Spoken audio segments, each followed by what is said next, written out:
Hey, Maya, you okay? You look like you've had a rough morning. Yeah, my car broke down again. I just got it back from the mechanic last week. I had to take the bus today in this heat. It's exhausting. Oh no, that's the worst.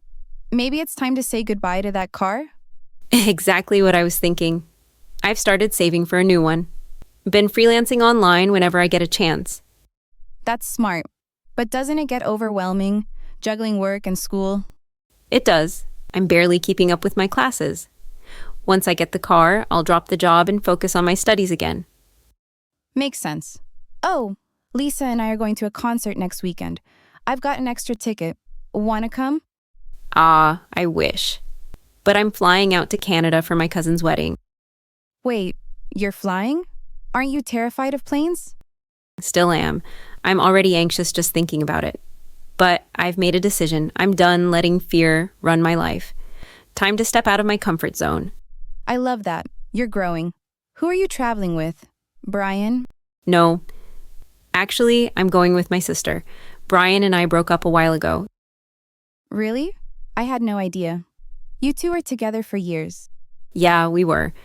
But things changed. He changed. He started thinking he was better than everyone, always trying to show off, treated people like they were beneath him, including me. That doesn't sound like the guy I remember. He wasn't like that at the beginning. He used to be this sweet, music-loving guy. We connected over music. He even played guitar in a band. I fell for that charm. But success got to his head. I felt invisible in the relationship, like I was constantly falling short. That's so unfair. It got toxic. We'd fight over the smallest things. He criticized how I talked, how I dressed. I'd smile in front of others like everything was fine, but inside I was breaking. You didn't deserve that. No one does. Thank you. I tried to hold on, but I finally realized I was losing myself. So I let go. And you know what? It's hard, but I feel free. I'm proud of you, Maya. Walking away takes courage. You're strong. You're not just surviving. You're rising. Thanks for being here, Liv. Talking to you reminds me I'm not alone. You're never alone. And hey, your future? It's just getting started.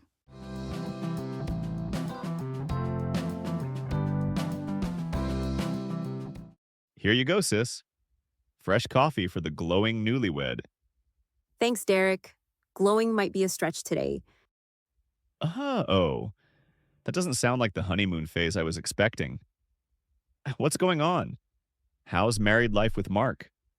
It's okay. I mean, I love him, but let's just say it's not all sunshine and rainbows. Really? I thought you two were the perfect match. What's up? We are in many ways, but I didn't realize how much work goes into just keeping things running. I feel like I'm doing everything at home. Like what? Laundry, cleaning, dishes, groceries, you name it. Meanwhile, Mark gets home, plops on the couch, and zones out with his games. Maybe he thinks the laundry folds itself with fairy dust. If only. Honestly, sometimes I feel like I married a second child. Have you told him how this makes you feel? Kind of. I've tried dropping hints, but he just brushes it off. I don't want to nag him or start a fight. It's not nagging if you're sharing your feelings. Marriage is a partnership, not a solo act. I know. I guess I just hoped he'd notice without me having to spell it out. Sometimes people don't see the problem until you say it out loud. It's not about blame. It's about building something together.